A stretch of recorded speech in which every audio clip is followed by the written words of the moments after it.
Hi there, everyone. Welcome to The Daily Gardener. I'm your host, Jennifer Ebling. It's May 1st. Happy May Day. Today, the tradition in France is to give a sprig of lily of the valley to loved ones. Originally from Japan, lily of the valley has long been considered lucky. Its sweet scent belies its high toxicity. Other names for lily of the valley include Maybelle's, Our Lady's Tears, and Mary's Tears. The French name for lily of the valley means musk. Here's today's brevities. On this day, we celebrate the May 1st birthday of French botanist Aimee Antoinette Camus in 1879. In terms of ranking among female scientists, Camus is second in authoring land plants with a total of 677 species. Best known for her study of orchids, Camus was the daughter of botanist and pharmacist Edmond Camus. Her father sparked her passion for orchids and plant anatomy, but more than that, he offered her connections to some of the best French botanists of her day. She gave the name Neohouzeaua to a genus of 7 tropical bamboo in honor of the lifelong work that Jean Houzeau de Lehaie had devoted to the understanding of bamboo in Europe and Africa. To this day, her monumental work called The Oaks remains the most comprehensive classification of the oak genus Quercus. And here's what Camus wrote in her introduction to the oaks. The oak forest that enabled our ancestors to fight against hunger, cold, darkness, that gave them shelter, weapons, construction materials, furniture, boats, means of transport, is today in part free from these obligations. Coal, iron, cement, concrete are all replacing wood. But the oak, with its qualities, remains of great usefulness to man, and its protection is of the utmost importance. Is not the forest one of the last havens of beauty? On this day in 1893, the Chicago World's Fair opened and drew in more than 27 million visitors. Frederick Law Olmsted of Central Park fame designed the exposition's landscape. The vision for Chicago was to have it live up to its founding motto, Urbs in Horto, or City in a Garden. And the fair itself was a display of flora the likes of which the world had never seen. The Midwest exhibit had a building made from corn-on-the-cob, and Missouri created a St. Louis bridge entirely out of sugarcane. On this day in 1943, botanist Arthur Galston realized that excessive use of a plant growth hormone caused catastrophic defoliation. Galston also recognized that the effects of using the hormone could be harmful to humans and the environment.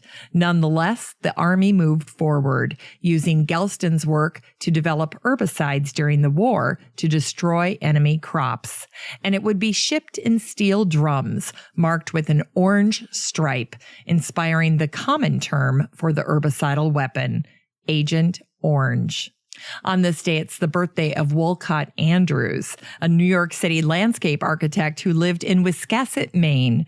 Andrews received a master's degree in landscape architecture from the Harvard School of Design in 1930.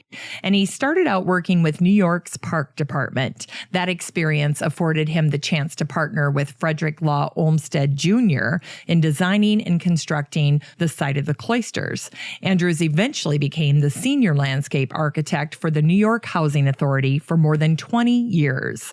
Back home in Wis-cass-it, Andrews also left his mark. He teamed up with fellow Wis-cass-it resident Marguerite Spilsbury Rafter. Together, they accomplished their proudest achievement in 1977, registering Wis-cass-it in the National Register and creating the Wis-cass-it Historic District. And before I forget, today marks the beginning of the Buffalo Cherry Blossom Festival in Buffalo, New York. The festival runs through May 5th. In unearthed words, today is the birthday of the poet Phoebe Hinsdale Brown, who was born in Canaan, New York in 1783. She was the first notable American female hymn writer. The story of how she came to compose the lines, "I love to steal away from every cumbering care," will pierce your gardener's heart. She'd developed a ritual of going to the edge of a neighbor's garden for meditation and prayer. When her nighttime visits were discovered, she was ridiculed.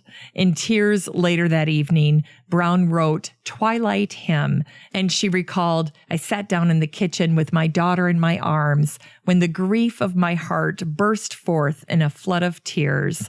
The original verse was, "I love to steal away from little ones and care. I never saw anyone in the garden and felt that I could have the privilege of that walk in those few moments of uninterrupted communion with God without encroaching upon anyone.